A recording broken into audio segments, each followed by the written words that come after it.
I had an interesting conversation with a young lady in Livingston a few weeks ago. She was collecting money for a charity which helps elderly people deal with the challenges that they face in today's world. In her opening sales pitch, she said something along the lines of, "The well-being of these people matter." Although I did not disagree with her conclusion, I was intrigued as to how she got there. So I thought I would prod her worldview just a little bit to see how she came up with her premise. I asked her why she thought the elderly had value, that their well-being should matter. "Well, of course they do," she replied. "Why?" I asked. She seemed unsure what I was getting at, so I clarified the point that I was driving at. What makes them worthy of the limited resources available in the world over some other creature? I'm aware that there are several forms of tiger, for example, which are endangered, and that there are many humans. Surely it would be better for the planet to feed some of these older people to the tigers to give the tigers a better chance of survival. After all, that is how things work in the animal kingdom. The predators eat the old and the sick animals. In that way, the predators are fed and can continue, and the health of the whole herd is better as the weak ones are destroyed. She did not think that was a very good idea. She told me that these older people might have family that loved them. They might have wisdom and experience that they could pass on. In that case, I responded, then what about those who do not have family, wisdom or experience of value anyway? Should they be fed to the tigers? Perhaps those with dementia, or those who are not very clever. Perhaps we should make old people do an IQ test, and those who fall below the average intelligence, they should be fed to the tigers. At this point, I think the point I was trying to drive home sank in. I was pointing out to her that she was acting as though there was a difference between humans and animals. But she did not have a good reason to do so if all we are is animals. But I hear you say, we have value because of the achievements that we make as a society. Well, what about those who have not and cannot contribute to society? Do they have less worth than the doctors, scientists, and engineers who drove our society forward? But not just that. What achievements? Many of our society's achievements are to make it easier for our society to live longer and healthier lives. So that our achievements are to help us to exist in order to, what? Make more achievements so that we can live longer, easier lives, and the cycle simply continues. Why is that a positive thing? And are all of our efforts actually making the world a better place for us to live in? Are we actually improving things as a society? And who says what is better? Why is working in an air-conditioned office better than growing food for your family? Why is owning a car better than walking? Why is having more clothes better than having just a few? There is a book in the Bible that asks these very questions. It's called Ecclesiastes.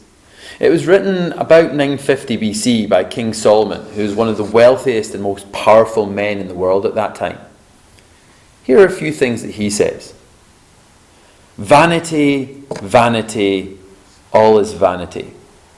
What advantage does man have in all his works, which he does under the sun? I said to myself, behold, I have magnified and increased wisdom more than all who were set over Jerusalem before me. And my mind has observed a wealth of wisdom and knowledge. And I set my mind to know wisdom and to know madness and folly. I realized that this also is striving after wind, because in much wisdom there is much grief, and increasing knowledge results in increasing pain. I said to myself, "Come now, I will test you with pleasure. So enjoy yourself." And behold, it too was futility. I said of laughter, "It is madness." And of pleasure, what does it accomplish? The wise man's eyes are in his head, but the fool walks in darkness. And yet I know that the fate of one befalls them both. And then I said to myself, as is the fate of the fool, it will also befall me. Why then have I been extremely wise? So I said to myself, this too is vanity. Thus I hated all the fruit of my labour, for which I had laboured under the sun. For I must leave it to the man who will come after me. And who knows whether he will be a wise man or a fool. Yet he will have control over all the fruit of my labour, for which I have laboured, acting wisely under the sun. This too is vanity.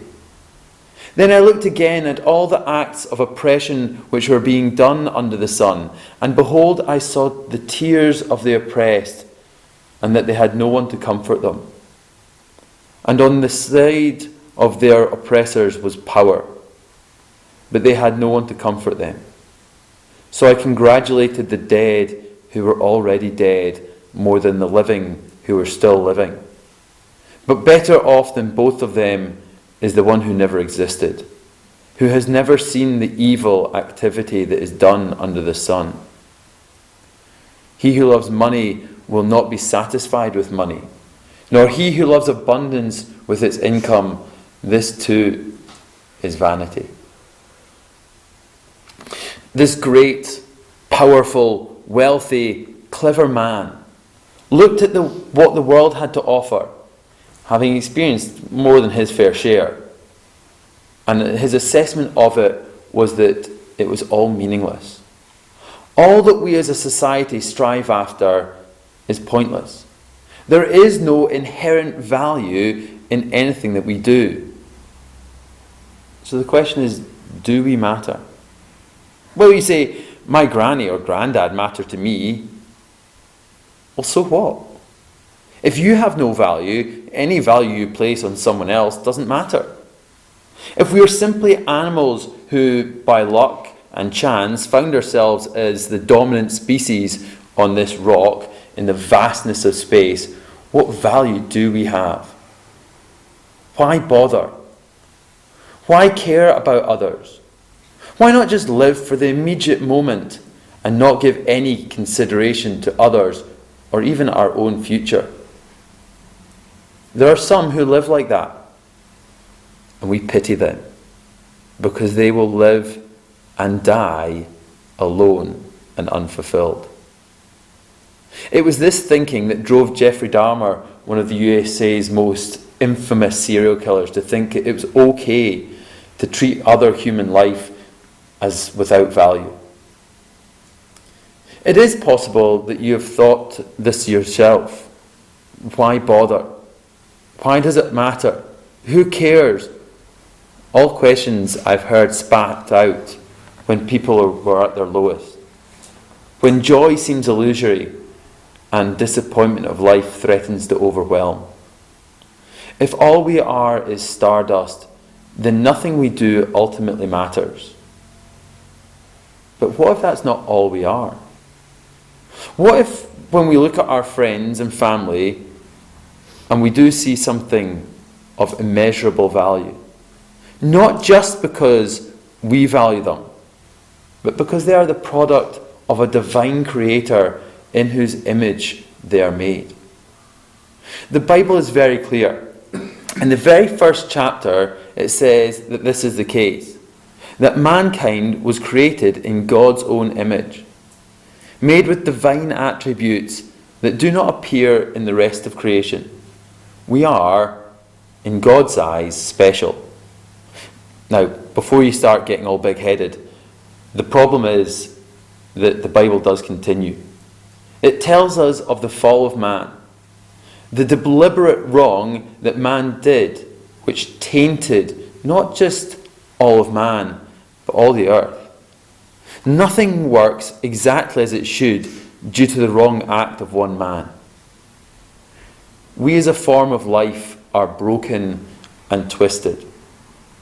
I've been watching the new Lord of the Rings TV show, which reliably informs us that the orcs who are the bad guys in the books and the films were elves.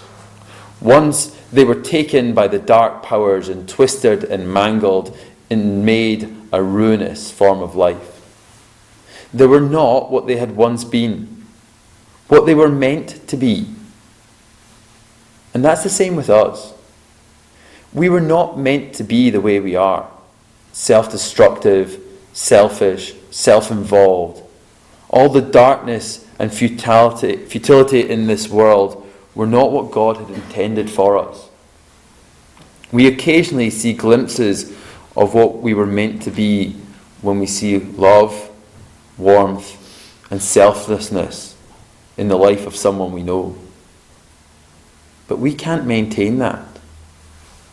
As the film The Dark Knight tells us, you either die the hero or live long enough to see yourself become the villain. We cannot forever fight the darkness within us. We all fade. We all compromise our integrity. We all fail to keep our own standards, let alone God's. So why does that mean we have no value? After all, you're not likely to keep a broken dishwasher in your house if it can't be fixed. So is that how God views us? As enemies broken beyond repair, to be abandoned and replaced by a new model? Although God would be justified to think that way of us, that's not his nature. God is a God of love, of true, pure, perfect love. Romans chapter 5 verse 8 says, "But God demonstrates his own love towards us in that while we were yet sinners," that is, while we were still breaking his just laws, Christ died for us. See that now? Christ died for us. 1 Peter 1, chapter 1, verses 18 and 19 says this, "Knowing that you are not redeemed with perishable things like silver or gold from your futile way of life inherited from your forefathers, but with the precious blood as of a lamb unblemished and spotless, the blood of Christ."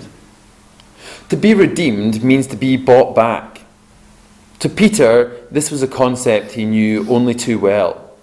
He was a Jew, and we believe the firstborn son of his family.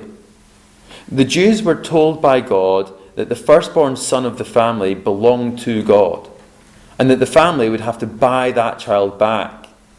They would have to be redeemed. At this point in history, about 1 in 10 people on the earth were slaves. And they knew all too well about redemption as well. A slave could be bought in order to be set free. I heard once that something is worth what people are willing to pay for it. If that is true, then the drug addict on the street is worth far more than any of us could comprehend, because they were redeemed, not with silver and gold, as Peter tells us, but with the blood of Christ. Jesus was willing to shed his blood to buy back people, the wealth, the powerful, the wise, the good-looking, the funny, as well as the poor, the needy, the weak, the foolish, the ugly, and the worst of mankind. We who are broken, we who are worthless to society, we who the rich despise, we who the powerful take advantage of, we who have little to bring to the party, are still of infinite value, because God bought us back with the most precious thing that he had, his own Son, Jesus. The question is then, will you reject his love? Will you turn your back on his offer of salvation? Will you cast aside his free gift? The gift that cost him his only beloved Son? Or will you come to him, nothing of yourself brought? Will you ask God to forgive you because of what Jesus paid for you? Will you be the recipient not just of the love and mercy that God offers to us through Jesus, but also of all the rewards and the spiritual riches that God has stored up for us? The choice is yours. Thanks for watching.